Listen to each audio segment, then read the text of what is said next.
মাত্র একদিনের মধ্যে আমরা ঘুরে দেখব টেরাকোটায় ঘেরা পশ্চিমবঙ্গের এক ঐতিহাসিক নগরী বিষ্ণুপুর।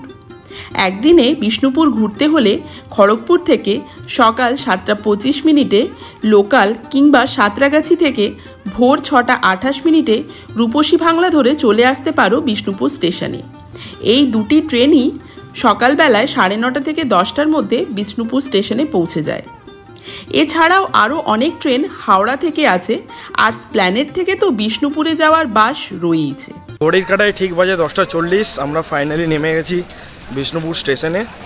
এই বিষ্ণুপুর হচ্ছে বাঁকুড়া জেলার এক ঐতিহ্য শহর এবং এখানে পোড়ামাটির মন্দির এবং তার সাথে বালুচরী শাড়ির জন্য বিখ্যাত। তো আমরা পোড়ামাটির মন্দির আর তার সাথে শাড়ির বানানোর যে ফ্যাক্টরি সেগুলো সব দেখব এবং বিস্তারিত তোমাদের জানাবো। কোথায় যাব, কি ঘুরবো, আমার এক বন্ধুর সাথে কথা বললাম, বললো 17 থেকে 18টা পয়েন্ট আছে। তো প্রত্যেকটা জায়গায় যাব এবং কীভাবে যাব এবং কখন ওপেন থাকে সবই বিস্তারিত জানাবো। তো আমাদের সাথে থেকো। বিষ্ণুপুরে নাইট স্টে করারও সুন্দর বন্দোবস্ত রয়েছে। বিষ্ণুপুর বাস স্ট্যান্ডের একদম সামনেই রাসমঞ্চের আশেপাশে একদম কম খরচে অনেক লজ আছে। তবে এখানে এসে সব থেকে ভালোভাবে থাকতে চাইলে WBTC ট্যুরিজমের প্রপার্টি রয়েছে। এদের ওয়েবসাইট থেকে তোমরা এখানে থাকার জন্য রুম বুক করতে পারবে। আমরা এখন স্টেশনের বাইরে চলে এসেছি। আমরা যেখানে দাঁড়িয়ে আছি এটা হচ্ছে টোটো স্ট্যান্ড। স্টেশনের চত্বরে যে টোটোগুলো আছে সেখান থেকে তোমরা পুরো একদিনের ঘোরার টোটো পাবে না। স্টেশন থেকে একটু বাইরেই বলছে গিয়ে আমরা টোটোটা পাবো। তো বাইরে দেখি কত দাম বলছে, কেমন বলছে। Average rate 400 to 500 per day. কোথায় ঘোরাবেন সেটা প্রথমে কোথায়? আমি রাসমঞ্চ নিয়ে যাব, রাসমঞ্চ দেখিয়ে মদন মোহন নিয়ে চলে যাবো।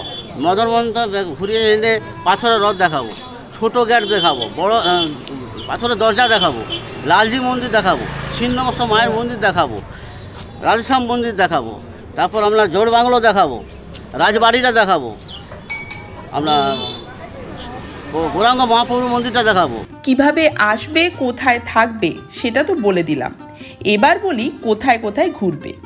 স্টেশনের সামনে থেকে অটো কিংবা টোটো পেয়ে যেতে পারো বিষ্ণুপুর সাইট সিনের জন্য। বড় গাড়ি বুক না করে অটো কিংবা টোটোতে ঘোরাই এখানে ভালো, কারণ বিষ্ণুপুরের অনেক জায়গাতেই রাস্তা বেশ সরু। তাই আমরাও ঘোরার জন্য একটি টোটো বুক করে নিলাম। সারাদিনের জন্য তোমরা যদি অটো কিংবা টোটো বুক করো তাহলে একটু দরদাম করে নেবে। আমাদের 600 টাকা নিয়েছিল। প্রথমেই চলে আসলাম বিষ্ণুপুরের বিখ্যাত রাসমঞ্চ। এমনিতে জায়গায় জায়গায় সুন্দর করে তথ্য লেখা রয়েছে এই রাসমঞ্চের ব্যাপারে, তবে আরও বিস্তারিত জানতে চাইলে গাইডও পেয়ে যাবে। মল্লরাজা বীর হাম্বির 1600 খ্রিস্টাব্দে এই মঞ্চটি তৈরি করেন। রাসমঞ্চের বেদি মাখড়া বা ল্যাটেরাইট পাথর দিয়ে তৈরি। এককালে রাস উৎসবের সময় বিষ্ণুপুরের যাবতীয় রাধাকৃষ্ণের বিগ্রহ এখানে আনা হতো জনসাধারণের দর্শনের জন্য। বর্তমানে আর্কিওলজিক্যাল সার্ভে অফ ইন্ডিয়া এখানকার তত্ত্বাবধান ও রক্ষণাবেক্ষণের দায়িত্ব নিয়েছেন। আমরা এখন যেখানে দাঁড়িয়ে আছি এটা হচ্ছে বিষ্ণুপুরের রাসমঞ্চ, যেটা আনুমানিক 1600 খ্রিস্টাব্দে তৈরি হয়েছিল। আর এই রাসমঞ্চটা খুবই সুন্দর দেখতে। আর এখানে টিকিট হচ্ছে 25 টাকা করে অফলাইন আর 20 টাকা করে অনলাইন। 16 থেকে 17 বছরের নিচে বাচ্চাদের কোনো টিকিট লাগে না। আমাদের রাসমঞ্চ ঘোরা কমপ্লিট হলো। এই রাসমঞ্চ সকাল 7টা থেকে সন্ধে 5:30 অবধি খোলা থাকে। আর এখন আমরা যাচ্ছি ছিন্নমস্তারা সবার লাস্টে করে সবাই, বাট এখন আমরা আগে করে ফেলছি কারণ ওটা 1টা অবধি খোলা আছে, তারপরে 1টা থেকে 3টে বন্ধ থাকবে।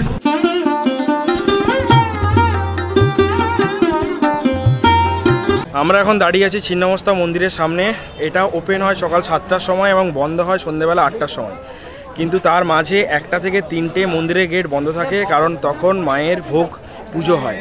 তো সেই জন্য তোমরা আসলে সকাল 7টা থেকে 1টার মধ্যে আসবে। আবার বিকেলে 3টের সময় ওপেন হয়, 3টের থেকে সন্ধ্যে 8টা অবধি।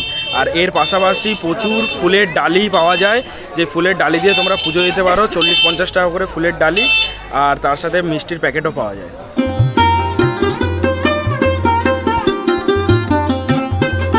এগুলো কোথায় বানানো হয়? আপনি বানান? ও আপনার হাজবেন্ড ছেলে সবাই বানায়? মানে পুরো হাতে পোড়ামাটির কাজ? তো এই মাটিগুলো মানে কোথা থেকে পান? গঙ্গা মাটি। এটা 2000, এটা 2000 দাম। আর এগুলো এই ছোট ছোটগুলো এটা জোড়া 120 টাকা। আর এগুলো 300 টাকা জোড়া। আর এই গণেশের যে মূর্তিগুলো এটা 400। আর এগুলো এটা 300। আর রাধাকৃষ্ণ 450। ফাইনালি আমরা এটা কিনলাম। দেখতে বেশ সুন্দর এই ঘোড়াটা, অপূর্ব দেখতে, কালো রং দিয়ে, কথাকলি এটার নাম। এইবার মা ছিন্নমস্তার মন্দিরের পাশেই রয়েছে 12 ফুটের দোলমাদোল কামান। এই কামানটিও দেখতে কিন্তু দারুণ সুন্দর এবং এখানে প্রচুর টুরিস্টও আসেন এই কামানটি দেখতে।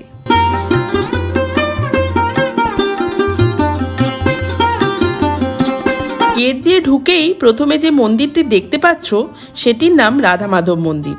মহারাজ গোপাল সিংহের পুত্রবধূ চূড়ামণি দেবী 1737 খ্রিস্টাব্দে মাকড়া পাথরের এই মন্দিরটি প্রতিষ্ঠা করেন। মাকড়া পাথরের কারুকার্য এবং ভাস্কর্যগুলিতে কৃষ্ণলীলা, পুরাণ কাহিনী এবং সমসাময়িক সমাজ জীবনের ঘটনার বিবরণ দেওয়া আছে এই মন্দিরের গায়ে। আমরা এই জায়গাটায় ঘুরলাম। প্রথমে হচ্ছে নহবত কক্ষ, তারপরে তুলসী মঞ্চ এবং ভোগ কক্ষ। আর এখন এসছি আমরা কালাচাঁদ মন্দিরে। এই মন্দিরটির নাম কালাচাঁদ মন্দির। 1656 খ্রিস্টাব্দে মহারাজ রঘুনাথ সিংহ এই মন্দিরটির প্রতিষ্ঠা করেন। এটিও মাকড়া পাথরের বাংলার চালার ছাদে একটি রত্ন বিশিষ্ট মন্দির। তোমরা দেখতে পাচ্ছ এটা হচ্ছে নাট মঞ্চ। এখানে একসময় নাটক হতো। আর তার পাশেই রয়েছে কালাচাঁদ মন্দির। এই মন্দিরটা হচ্ছে কালাচাঁদ মন্দির। আর এই পুরো জায়গায় পুরোটা ফাঁকা এবং প্রচুর গাছগাছালি রয়েছে, বিভিন্ন ধরনের দামি দামি গাছও রয়েছে এখানে।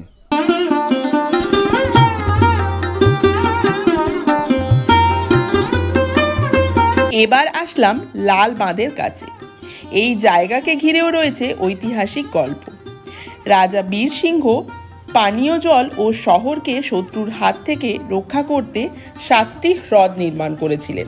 তার মধ্যে একটি হলো এই লাল বাঁধ। শোনা যায় লালবাইয়ের নাম থেকেই এই বাঁধটির নাম হয়েছে লাল বাঁধ। লাল বাঁধের কাছে আছে দেবী সর্বমঙ্গলার একটি মন্দির। তোমরা এখানে এলে অবশ্যই দেবীর দর্শন করে যেও। আমরা এখন যেখানে দাঁড়িয়ে আছি এটা হচ্ছে কনিষ্ক বলে একটা শাড়ির দোকান। এখানে শাড়ি বোনা হয়, শাড়ির ফ্যাক্টরি, যেটা স্বর্ণচুরি, বালুচুরি, আরও বিষ্ণুপুরি সিল্ক এখানে বোনা হয়। আর এই শাড়ির দোকানটা অনেক বড়, তোমরা এসে এখানে শাড়ি কিনতে পারো। তো ভিতরে ঢুকে শাড়ি কীভাবে বোনা হচ্ছে একবার দেখা যাক।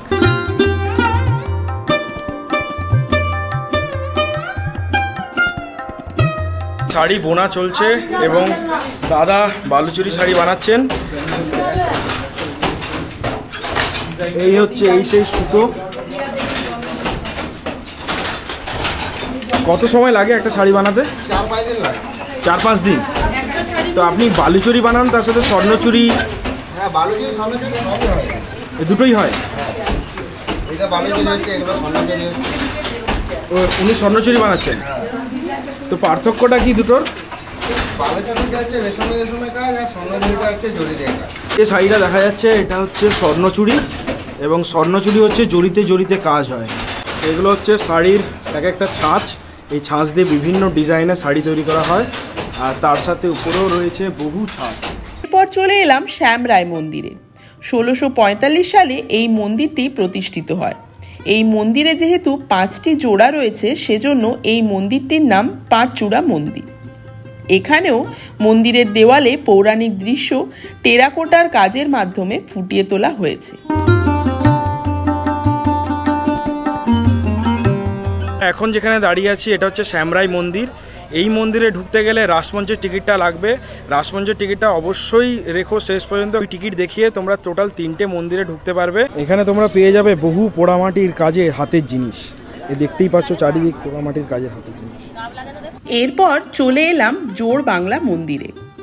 1655 সালে মল্ল রাজা রঘুনাথ সিংহ প্রতিষ্ঠা করেন এই মন্দিরের। মন্দিরের এই বিশেষ দোজলা আকারের কারণে নাম হয়েছে জোড় বাংলা। রামায়ণ, মহাভারত, বিভিন্ন পৌরাণিক কাহিনীর বিভিন্ন রূপ ফুটিয়ে তোলা হয়েছে এই মন্দিরের দেওয়ালে দেওয়ালে। আর কোনোভাবে ক্ষতি সাধন যাতে না হয় সেজন্য এই জোড়বাংলা মন্দিরের ওপরে কাউকে উঠতে দেওয়া হয় না। চলে এসেছি গড় দরজার সামনে। এখানে রয়েছে ল্যাটেরাইট পাথরে তৈরি দুটি তোরণ। এখানকার লোকেরা এটাকে ছোট আর বড় পাথরের দরজা বলে থাকে। একসময় এই গড় দরজাই ছিল বিষ্ণুপুর রাজত্বের প্রবেশদ্বার। শুধু তাই নয়, এই প্রবেশদ্বার এমনভাবেই তৈরি করা হয়েছিল যাতে বাইরের শত্রুরা প্রবেশ করতে না পারে। এমনকি বড় পাথরের দরজায় রয়েছে ছাদ আর কক্ষ। গড় দরজা দিয়ে ভেতরে ঢুকলেই প্রথমে দেখতে পাবে মহারাজা বীরহাম্বির উদ্যান। ভেতরে ঢোকার জন্য 5 টাকা দিয়ে টিকিট কাটতে হয়, তবে এখানেও বাচ্চাদের টিকিট লাগে না। মানে দুর্গাপুজো শুরুর আগে অষ্টমীর খ্যান শুরু হয়, কামান বাস্ট হওয়ার পরে অষ্টমীর খ্যানে সন্ধি পুজোটা হয় না, ওই অষ্টমীর খ্যানটার টাইমে ওইটা এনে ওই কামানটা এনে প্রচুর এখানে ফাটানো হয়। কয়েক হাজার লোক হয়। উদ্যানের ভেতরে আছে ছোট একটা পার্ক আর বসার কয়েকটা জায়গা। আর একটা কথা হলো, এই বীরহাম্বির উদ্যানের ভেতর দিয়েই লালজির মন্দিরে যেতে হয়। এই মন্দির প্রতিদিন সকাল 7টায় খোলে আর বন্ধ হয় বিকেল 5টায়। এই মন্দিরে গোপকক্ষ থাকা সত্ত্বেও এখানে না হয় বিগ্রহ, না হয় পুজো। এরপর আরেকটা মন্দিরে এলাম। এটি মৃন্ময়ী মায়ের মন্দির। এই মন্দিরটি কিন্তু এখানকার সবচেয়ে পুরনো মন্দির।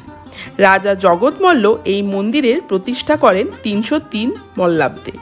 স্থানীয় ইতিহাস অনুসারে মা মৃন্ময়ী স্বয়ং রাজাকে স্বপ্নে এই মন্দির তৈরির নির্মাণের আদেশ দেন এবং দেবী দুর্গাই এখানে মৃন্ময়ী রূপে পূজিত হন। আমরা এবার এসে পৌঁছলাম মদনমোহন মন্দিরে।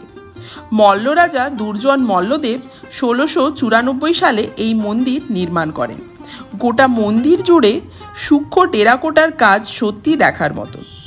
কোথাও ফুটিয়ে তোলা হয়েছে কৃষ্ণলীলার বিভিন্ন চিত্র, আবার কোথাও বিভিন্ন পৌরাণিক কাহিনী। এখানকার বেশিরভাগ মন্দির যদিও সন্ধে 5টার মধ্যে বন্ধ হয়ে যায়, কিন্তু এই মন্দিরে যেহেতু সন্ধে আরতি হয় তাই এটি সন্ধে 7টার পরেই বন্ধ হয়। বিষ্ণুপুরের অন্য যে কোনো জায়গার মতো এখানেও তোমরা টেরাকোটা কিংবা পোড়ামাটির জিনিস দেখতে পাবে। সর্বশেষ এবারে চলে এলাম পাথরের রথ দেখতে। নাম পাথরের রথ হলেও আদপে এটা ল্যাটেরাইট পাথরের তৈরি একটি মন্দির। এই মন্দিরের আদল একেবারেই কাঠের তৈরি রথের মতো। পাথরের রথটা ঠিকমতো রক্ষণাবেক্ষণ করা হয়নি বলে একটু ক্ষয় হয়ে গেছে, বাট অনেকটা পুরোটাই কাঠের রথের মতো দেখতে, খুব সুন্দর লাগছে। এটা মেরামতি করলে হয়তো আরো ভালো লাগতো দেখতে। ঘড়ির কাঁটায় বাজে 2:30, 2:40। তো আমাদের ফাইনালি সব ঘোরা কমপ্লিট হলো। টোটাল 18 থেকে 19টা মন্দির। এখন আমাদের প্রচণ্ড খিদে পেয়েছে, আমরা যাচ্ছি খেতে।